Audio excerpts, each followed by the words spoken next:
میں نے رسول اکرم صلی اللہ علیہ وسلم کی ایک حدیث آپ کو سنائی تھی جب چائنا پہ ہم بات کر رہے تھے تو آپ نے فرمایا تھا کہ خراب السند من الہند اور خراب الہند من السند، کہ بربادی ہوگی ہندوستان کی چین سے، اچھا یہ بات انتشار ہوگا ہندوستان کا چین سے، ذلت و رسوائی، خراب کے بعد میں ذلت و رسوائی ہوگی ہندوستان کی چین سے خراب، لیکن آدھی حدیث تو تھی اس کے لیے ہمیں کوشش، یہ رسول اکرم کوشش کر کے گئے ہوئے ہیں، یہ اس بات کی نہیں ہے۔ اور وجہ کیا ہے؟ اس پر آپ نے پورے ایک پوائنٹ کی سیریز دی تھی کہ یہ یہاں سے ایسے ایسے ہوگا اور اس کے بعد اس کے اوپر پہنچیں گے۔ اب صورتحال میں آتے ہیں کہ ہم جو اس وقت دنیا کے اندر، ہم اس وقت پوری دنیا کے اندر ہم تو جیت کا جشن یقین ہم منانا چاہیے، لیکن جیت کے جشن کے اندر تھریٹ کو نہیں بولنا چاہیے۔ دیکھیں دنیا میں آج بھی ایک دن پہلے کی یہ دیکھیے کہ اس وقت یہ اس کی BBC کی رپورٹ ہے کہ is China the winner in the India Pakistan conflict.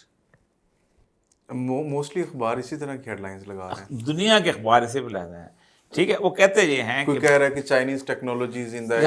Sky کے، لیکن وہ کہتے ہیں کہ رائٹرز کی ہے reporting quoting American officials said Pakistan possibly had used the Chinese J-10 aircraft to launch air-to-air missile against Indian fighter jet. Pakistan claiming victory after hugely relying on Chinese weapons system in an active combat situation is being seen by some expert as a boost of Beijing defense industry. As a boost of Beijing defence ہے، یعنی یہ بہت بڑی بات ہے، اور اس کے اوپر وہ ایک تو وہ تھنک کر رہے ہیں سب کچھ کہ یہ کیا ہو گیا۔ دوسرا وہ کہتا یہ ہے کہ some of the experts have called this as a deep seek moment for Chinese weapons industry, referring to January this year when the Chinese AI startup shook US giants with its cost effective technology. Chat G P T کے مقابلے میں deep سیک آیا تو انہوں نے کہا جی یہ $4 billion, انہوں نے کہا کہ اس وقت جب امریکہ نے کتنے $500 ٹریلین $5 ٹریلین نے کہا تھا نا ہم دیتے ہیں اس کو آرٹیفیشیل انٹیلیجنس، تو چائنیز نے جس وقت اس کے اگلے دن جاب کیا اپنی ڈیپ سیک دیکھنے کا تو آنکھیں پھٹی حیران ہو گئی تھی دنیا۔ حیران۔ اچھا یہ جہاں حدیث ختم نہیں، رسول اکرم صلی اللہ علیہ وسلم نے چائنا کے بارے میں کہا کہ وہ ریت کے اس میں صحراؤں کی ریت میں اس کا انجام ہوگا، صحراؤں کی ریت تباہ کر دے، تو وہ صحراؤں کی ریت تو گوبی ڈیزرٹ جو ہے جیسے وہ منگولین، اس کا مطلب کہ منگولینس پھر اٹھ کے آ جائیں گے نا ہمارے۔ اچھا چائنیز تو بیچارے پہلے باہر کھاتے ویسے رہے، منگولین لینڈ بڑی خالی ہے وہاں پہ، خالی جو بھی ابھی تک تو انہوں نے کنٹرول کر رکھا ہے۔ میں ایک وقت چائنا گیا نا تو ایک ہمارے ساتھ منگولین جرنلسٹ تھے، تو اس نے کہا Beijing was our headquarter, اچھا تو Genghis Khan used to rule it, ساتھ 2 چائنیز کھڑے تھے، تو انہوں نے کہا ٹرائی ٹو رول اگین، جیسے ہمارے ایک نا چیف سیکرٹری صاحب ہوتے تھے، تو ایران میں ہم گئے تو ان بڑے جیسے ہوتے ہیں نا ہمارے، تو کہتے تخت طاؤس میں دکھاؤ، تو ہمیں میوزیم میں لے گئے، نادر شاہ لے کے گیا تھا تخت طاؤس، ٹھیک ہے، تو اس نے کہا چیف سیکرٹری صاحب نے کہا اچھے آدمی سے بیچارے شریف آدمی، ابھی بھی وکالت کی پریکٹس کرتے، تو نے کہا آئی وانٹ مائی تخت طاؤس بیک،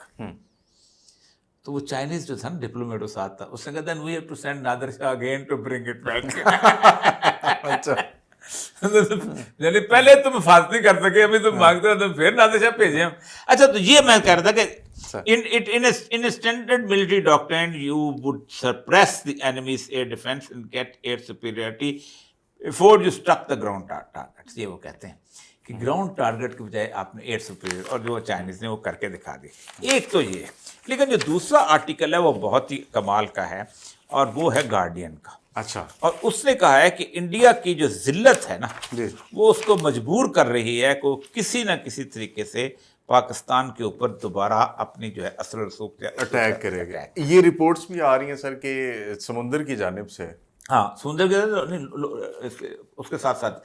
وہ کہ uneasy India Pakistan ceasefire holds but in return to war inevitable. یہ ہے گارجین کی سٹوری، اور یہ گارجین کی سٹوری ہے ابھی سے صرف 15 گھنٹے پہلے، ٹھیک ہے، نہیں 20 آج 21 ہے، ایک دن 12 گھنٹے ایک دن پہلے۔ اس نے کہا ہے کہ ہم نے senior fellow India has made it clear that they are still on a state of alert. ان کا آپریشن ختم نہیں ہوا ابھی سندور؟ ہم نہیں، ہم آرام باد بندیا ہاتھ میں لے کے کھڑے ہیں جانے کے لیے، وہ سندور جو ہے وہ لیکن وہ کہتے یہ ہیں کہ انڈیا کا کوئی مسئلہ نہیں تھا، وہ ہم